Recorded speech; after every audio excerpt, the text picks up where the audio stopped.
स्वागत है आप सभी का फिर से एक नई वीडियो पे।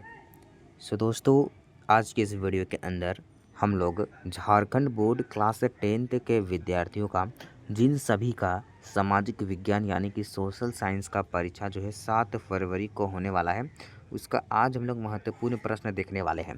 तो वीडियो काफ़ी ज़्यादा महत्वपूर्ण होने वाला है। वीडियो को आपको अंत तक देखना है। जितने भी प्रश्न बताऊंगा आपकी फाइनल परीक्षा में देखने को मिल सकता है।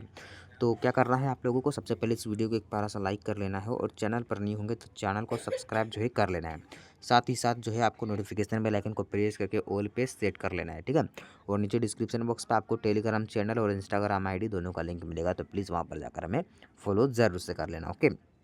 साथ ही साथ दोस्तों, आप फॉलो करने के साथ ही साथ जो है आप लोग दोस्तों इस वीडियो को जो है एंड तक देखना और एक प्यारा सा कमेंट कर देना, ठीक है। एक प्यारा सा कमेंट कर देना, ठीक है।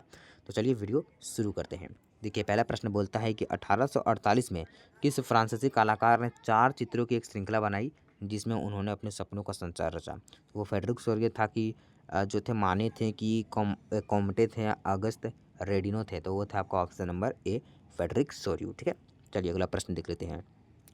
अगला प्रश्न है कि फ्रांसीसी क्रांतिकारियों ने फ्रांसीसी लोगों में एक सामूहिक पहचान की भाव पैदा करने के लिए निम्न में से कौन से कदम उठाए। तो उन्होंने एक केंद्रीय प्रशासनिक व्यवस्था लागू की, या अपने भूभाग पर रहने वाले सभी नागरिकों के लिए समान कानून बनाए, या आंतरिक निर्यात शुल्क जो है उसे समाप्त कर दिया, या इनमें से सभी।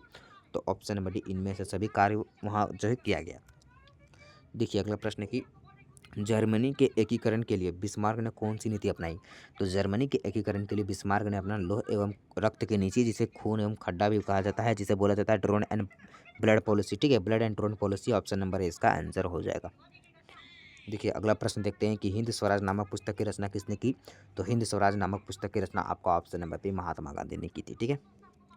चलिए अगला देखते हैं कि सरदार वल्लभ भाई पटेल ने किस किसान आंदोलन का नेतृत्व किया। तो उन्होंने जो है आपका खेड़ा आंदोलन का नेतृत्व किया था, ओके। चलिए अगला प्रश्न देखते हैं कि ब्रिटेन की सरकार ने भूस्वामियों के दबाव में आकर निम्न में से किसके आयात पर पाबंदी लगा दी थी।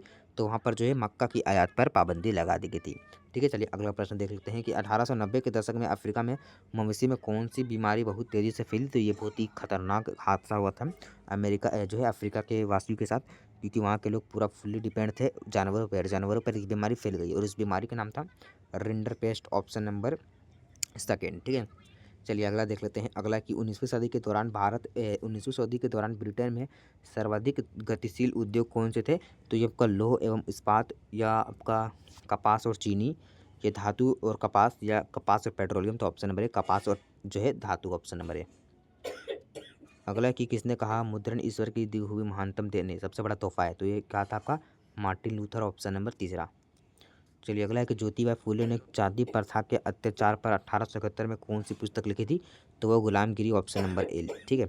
चलिए अगला क्वेश्चन देखते हैं कि समाप्यता के आधार पर संसाधनों को 2 भागों में बांटा गया, उसके नाम है। तो उसका नाम है नवीकरणीय और अनवीकरणीय, ऑप्शन नंबर दूसरा। अगला कि पंजाब में भूमि नवीनीकरण का निम्नलिखित में से कौन सा मुख्य कारण है। तो ऑप्शन नंबर 2 है अधिक सिंचाई, ठीक है। चलिए अगला देखते हैं कि पवन द्वारा मैदान या ढालू क्षेत्रों में मृदा उड़ा ले जाने की प्रक्रिया को कहते हैं।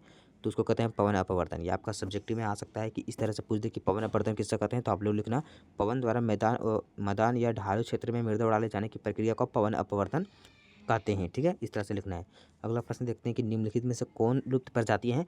तो आपको ऑप्शन नंबर ए इस एशियाई चीता, ऑप्शन नंबर बी गुलाबी सिर वाली बताइए, ऑप्शन नंबर सी पहाड़ी उल्लू, या ऑप्शन नंबर डी इनमें से सभी। तो ऑप्शन नंबर डी इनमें से सभी इसका आंसर होगा।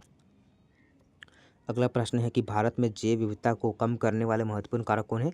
तो आपको ऑप्शन नंबर ए वन्य जीव के आवास का निवास, ऑप्शन नंबर बी वन्य जीव का मारना या शिकार करना, ऑप्शन नंबर तीसरा पर्यावरणीय प्रदूषण एवं दवानाल, या ऑप्शन चौथा उपरोक्त सभी। तो इसका आंसर आपका ऑप्शन नंबर डी हो जाएगा, उपरोक्त सभी। चलिए अगला क्वेश्चन देख लेते हैं कि निम्नलिखित में से कौन सुमेलित नहीं है। तो आपका जो है गंगा भाखड़ नल परियोजना जो है ना, ये सुमेलित नहीं है, बाकी सब आपका सम्मिलित है, ठीक है।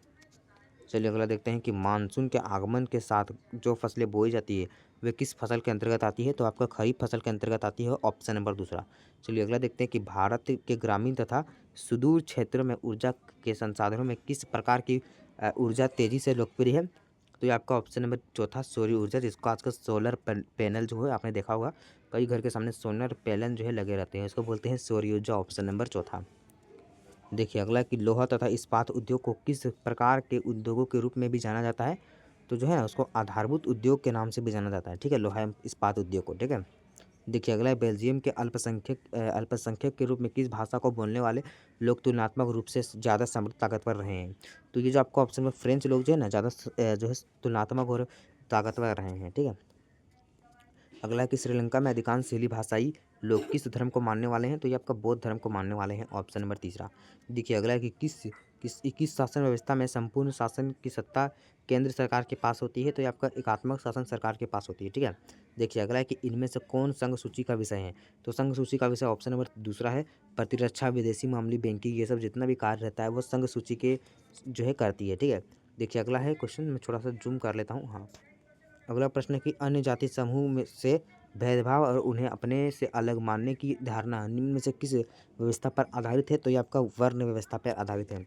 देखिए पूछेगा एग्जाम में कि वर्ण व्यवस्था किसे कहते हैं सब्जेक्टिव में, तो आप लोगों को यही लिख देना है कि अन्य जाति समूह और भेदभाव और उन्हें अपने से अलग मानने की धारणा को ही वर्ण व्यवस्था कहते हैं। देखा, मैं इस तरह का क्वेश्चन लाया हूँ जिसमें आपका सब्जेक्टिव ऑब्जेक्टिव दोनों कवर हो जाएगा।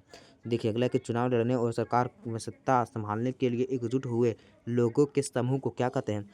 तो उसे राजनीतिक दल कहते हैं, ऑप्शन नंबर दूसरा। देखिए चुनाव लड़ने और सरकार की सत्ता में संभालने, यानी सरकार कौन संभालता है?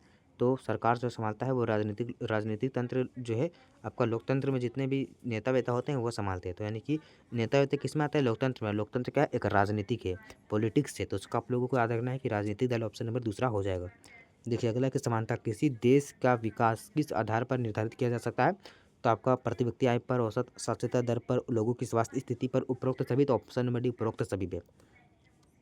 अगला कि कृषि क्षेत्र में किस प्रकार की बेरोजगारी पाई जाती है? तो ये आपका अल्प बेरोजगारी, ऑप्शन नंबर दूसरा। अगला कि निम्नलिखित में से कौन महत्वपूर्ण मध्यवर्ती भूमिका प्रदान करके आवश्यकताओं के दोहरे संयोग की जरूरत को समाप्त कर देती है? तो ये मुद्रा, इनकी मुद्रा समझिएगा आप लोग यहाँ पर। मान के चलिए मेरे पास चावल है और आपके पास आलू है।